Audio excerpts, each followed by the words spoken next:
तो हेलो डॉल्फी, अब हम लोग अपना टीडीएस का इम्प्लीमेंटेशन देखेंगे कि कंपनी में कैसे इम्प्लीमेंट करते हैं। ठीक है, टीडीएस को इम्प्लीमेंट कैसे करते हैं।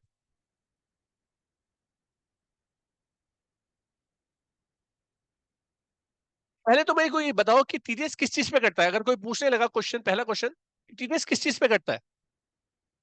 इस पे करता है, आपका कहना है इनकम पे। इनकम पे टीडीएस नहीं करता। इनकम पे इनकम टैक्स करता है। टीडीएस करता है पेमेंट पे। क्योंकि टीडीएस की काटने की जिम्मेदारी किसके ऊपर डाली गई है। दो लोग होते हैं इसमें इन्वॉल्व, एक पेयर और एक होता है रिसीवर। अगर ये सैलरी, एग्जांपल देते हैं, सैलरी का ही लेते हैं एग्जांपल। अगर ये सैलरी पे कर रहा है तो ये पेयर है और ये रिसीवर है।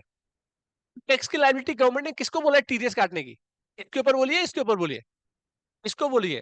तो गवर्नमेंट ने बोला है कि अगर आप पेमेंट करते हो, अगर इस पर्सन को बोला कि भाई अगर तुम किसी को सैलरी पे करते हो, अगर किसी को रेंट पे करते हो, अगर किसी को कमीशन पे करते हो, आपको टीडीएस काटना है। अगर टीडीएस नहीं कटा तो इसके ऊपर कोई भी पेनल्टी वगैरह नहीं आने वाली। पेनल्टी इसके ऊपर आएगी। तो लायबिलिटी किसके ऊपर है, इस पर्सन के ऊपर। टीडीएस काटने की जिम्मेदारी किसके ऊपर है, इसके ऊपर है।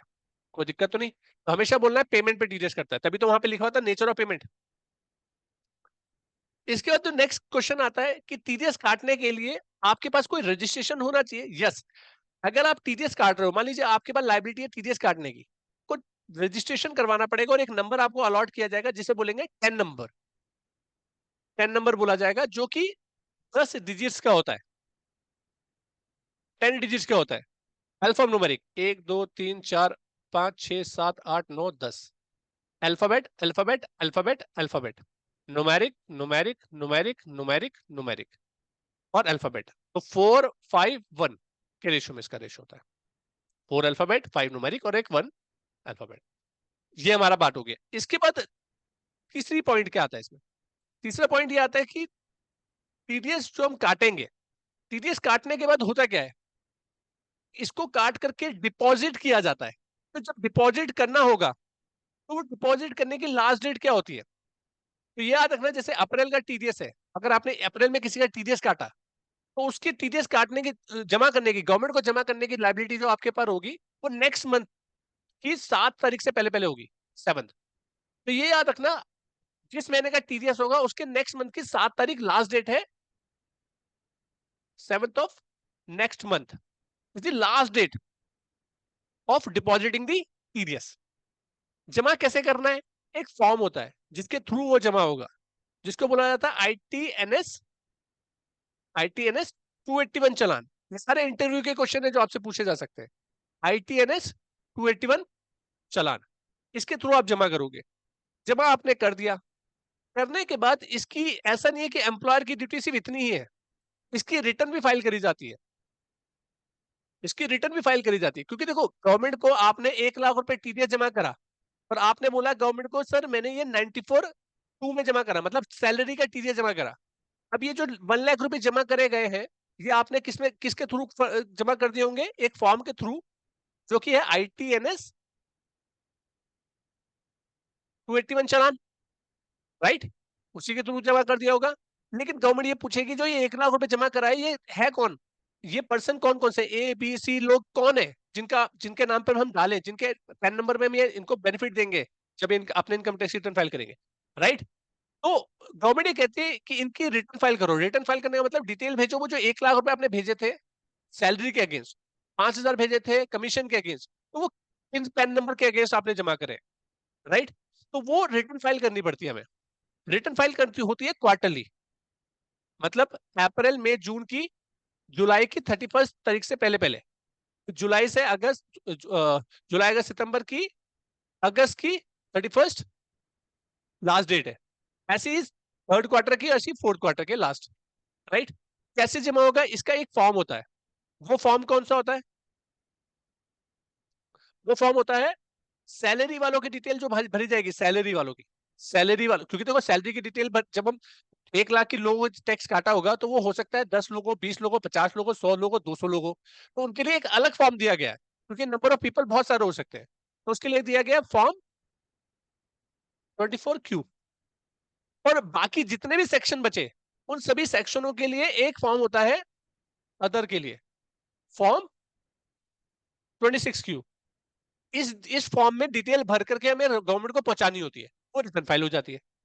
अगर एक और फॉर्म होता है जो कि नॉन रेजिडेंट पीपल के लिए जरूरी होता है, एनआरआई की, अगर उनका टीडीएस काटा है तो उसके लिए होता है फॉर्म 27Q। ये आपका फॉर्म होता है जिसके थ्रू आप टैक्स जमा करते हो। यहां तक कोई दिक्कत तो नहीं है? इसके आगे बढ़ते हैं। जब आप टीडीएस जमा कर देते हो, रिटर्न भी फाइल कर देते हो, तो अब बात आती है कि जो एम्प्लॉय है जिसका टीडीएस कटा है, या जिनका जो भी लोग हैं जिनका टीडीएस कटा है, वो अपनी जब अपनी इनकम टैक्स की रिटर्न फाइल करेंगे, आईटीआर फाइल करेंगे, तो उसमें चाहेंगे कि भाई गवर्नमेंट को बोलेंगे सर मेरा तो टीडीएस जमा हो चुका है, मैं टैक्स जमा नहीं करूंगा।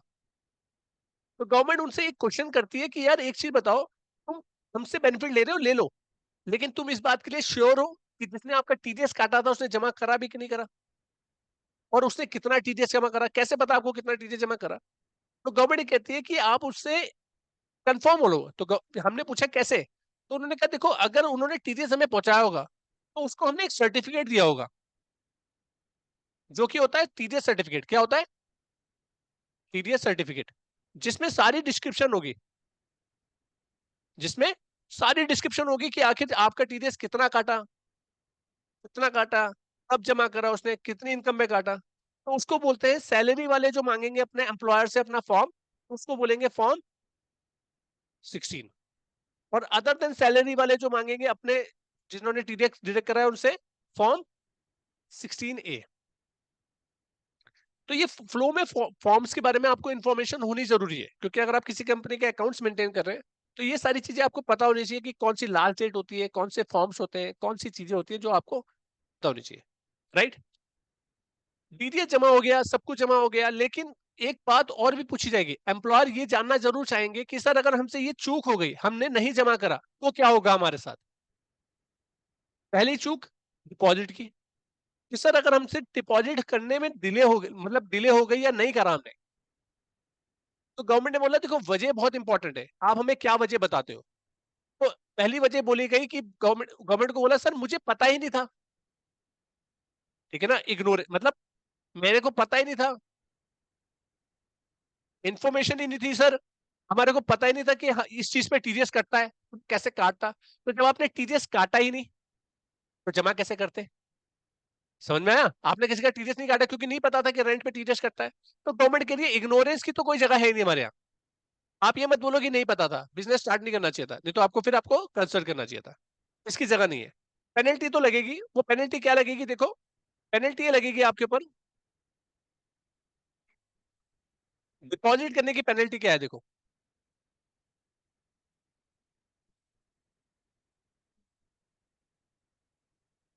पेनल्टी क्या है? पहली पेनल्टी आपकी होगी कि 1%, 1% इंटरेस्ट लगेगा आपके ऊपर पर मंथ।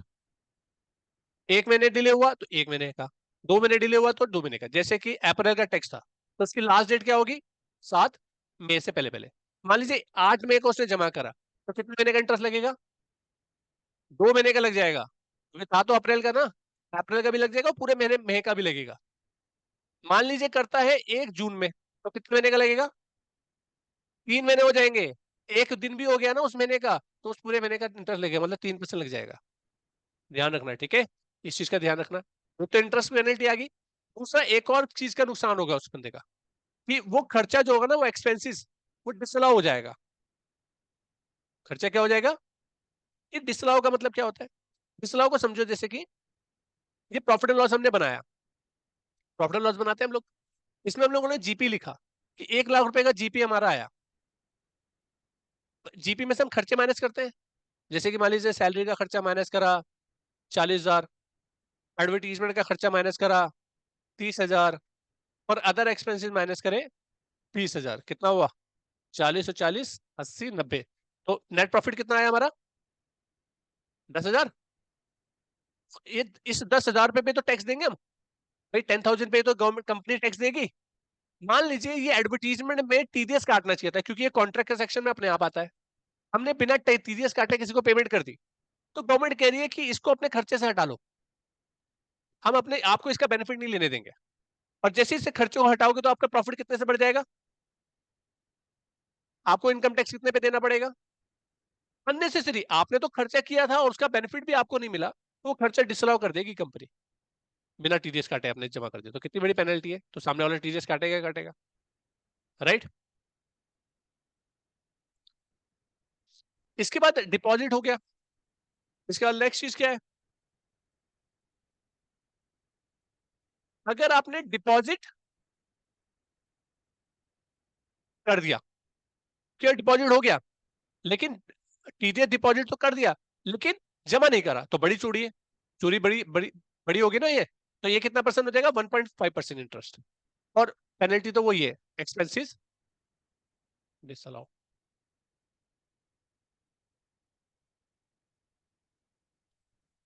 ये तो था पेनल्टी किस चीज की, डिपॉजिट की।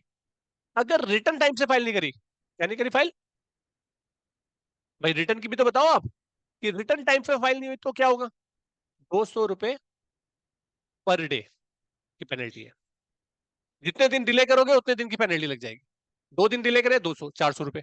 लेकिन अगर मान लीजिए आपका टीडीएस जमा होना था, जिसका आप रिटर्न फाइल कर रहे हो, टीडीएस जमा होना था 10,000, और आपकी 200 200 करते हुए 12,000 हो गए, तो 10,000 तक ही आपका पेनल्टी मैक्सिमम होगा, मैक्सिमम टीडीएस अमाउंट तक, ठीक है। ये टीडीएस का है, ये टीडीएस की पेनल्टी है। टीडीएस की रिटर्न भी तो फाइल करनी है ना, 24Q 26Q बताया था ना भी, क्वार्टरली रिटर्न फाइल करनी है, नहीं करी तो फिर ऐसा हो जाएगा। तो ये इन एंड ऑल पूरी वर्किंग है टीडीएस की। एक छोटा सा क्वेश्चन मैं आपसे पूछूंगा कि टीडीएस का प्रोविजन आया क्यों होगा, वो बड़ा सोचने वाली बात है, ठीक है। तो वो आप लोग सोचिए, फिर उसके बाद इसका प्रैक्टिकल देखेंगे हम लोग पहले में, ठीक है। Thank you so much.